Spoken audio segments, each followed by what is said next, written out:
Hi, this is Derek with Boise Cylinder Head Services. Today we're continuing on with our Toyota Starlet 1981 1.3 liter cylinder head rebuild. Today we're going to resurface the cylinder head.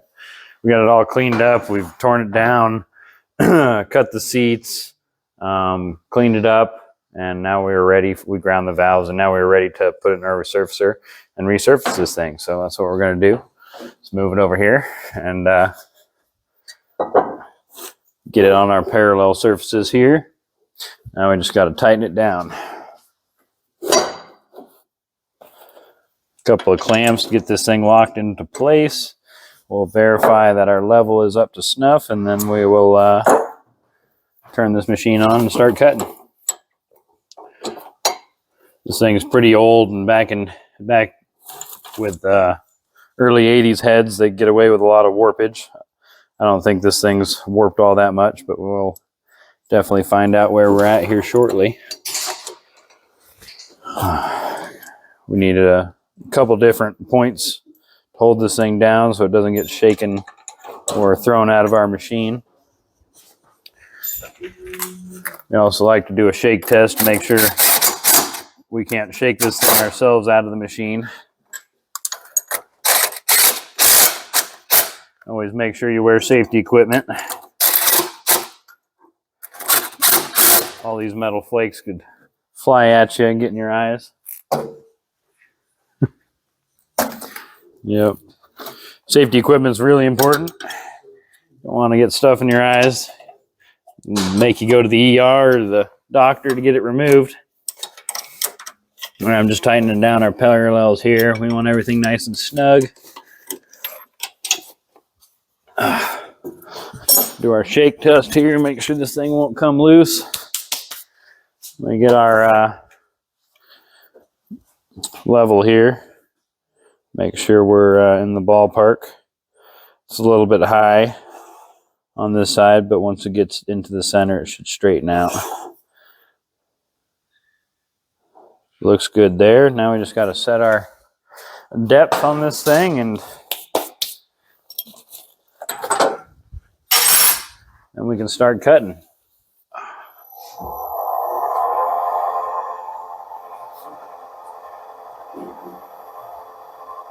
This machine has a weigh system that it sets on that lets it slide back and forth, staying perfectly flat. It's heavy enough to keep it nice and solid. Alrighty, we're at 0 right there. We're probably going to take about a 4/1000 cut for our first swipe. We're wipe any debris off, make sure I get an accurate reading. We're going to put a little WD-40 on the surface so that we can keep the aluminum from sticking to itself. Put up our shield here.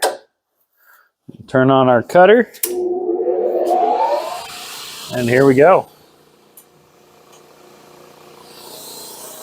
This thing rotates at about 900 RPMs, rotations per minute, with a carbide cutter that just scrapes across. It's the size of a dime, and it just scrapes across the surface, leaving a nice smooth finish. We want a certain amount of roughness on the finish, and this machine and that cutter allow us to achieve the goal we're after. We have a little fancy gauge that we can use to see how rough that finish is, but on aluminum heads, back in the early days of aluminum heads, they had a lot rougher cuts, and they'd have a lot of peaks and valleys, and over time with the head on the block, those peaks would expand and contract and actually cut through the head gasket, and so they learned that you need to have a pretty smooth finish on aluminum heads, which is now a standard practice on both aluminum and cast iron. So this machine works great for both. We just have to change our little cutter out to handle the harder cast iron heads. Yeah, we got a little bit of warpage in this thing. We'll be able to see a clear picture of that after it finishes cutting. We were taking a 4/1000 cut, and somewhere in the center there it dropped down to about 0. so we know we're not cutting all the way across clean yet. Which just means we got to take another few thousands on our next swipe to finish cleaning it up. Yeah, I think we're past the head now. We've cut all the way across. Let's lift it up and see what it looks like. As you can see, we almost get like a mirror-like finish on this aluminum. And over here you can see where it's still faded, not shiny clean like the rest of the surface. This is the kind of stuff we want right here. Over here, we need to take a little bit more to get down to that level. It didn't get over here, so that's all the warpage. You know, we cut 4/1000 off the top of this, and this is where it's lower than that. So it's going to require a little more of a cut to get down that far. Imagine if we do another 3/1000 cut, we'll be where we want to be. The travel speed of the cutter and the table dictate what finish we have. I mean, the rotation speed and the travel speed that we go across the cylinder head dictates what kind of, how rough or how smooth we get this finish. So we could speed it up, slow it down. Some performance cylinder heads have a specific range that you want to be within. We've checked enough times to know that pretty much every cylinder head we cut has a finish of equal or better than what is required even by the performance heads. Some factories want it to be about 30 UMI, and we end up getting about 15. So we know that we're getting a finish that's better than factory. And a big reason for that is the factory pumps out cylinder heads one right after another in a really quick manner. So they have they don't have as much time to, put it on a quality finish. I mean, it's something that's going to run obviously 100,000 or more, but if they were to take a little bit more time on their resurfacing process, it would be a little bit sweeter, last a little bit longer. But they're all about production and not so much, making a car that's going to run 200, 300,000 miles. As long as it gets out of warranty, I'm sure they're happy. So you can see all the aluminum shavings that we've cut off other cylinder heads. It tends to build up. Probably 5 or 6 cylinder heads. We'll get a big pile of aluminum shavings.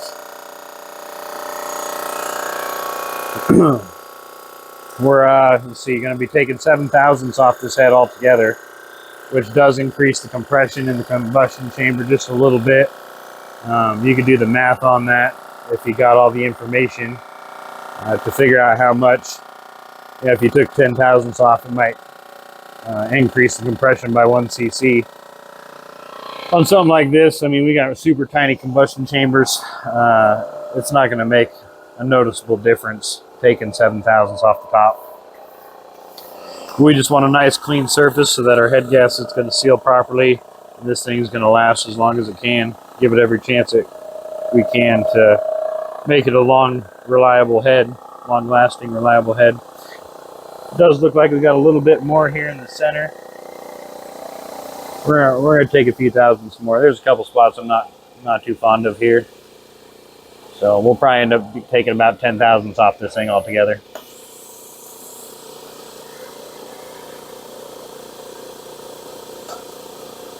Some of these older castings too have a little bit more porous of a casting, which means that there'll be little pockets and pits, little dots across the surface. That no matter how much you cut off of it, you might not clean it up as pretty as some of the newer heads. But that's all we got. We're going to finish this cut, go wash it, and move on to the next step of this rebuild. Thank you for watching. Hit that like button and subscribe button and the bell notification button. And remember, it's all in your head.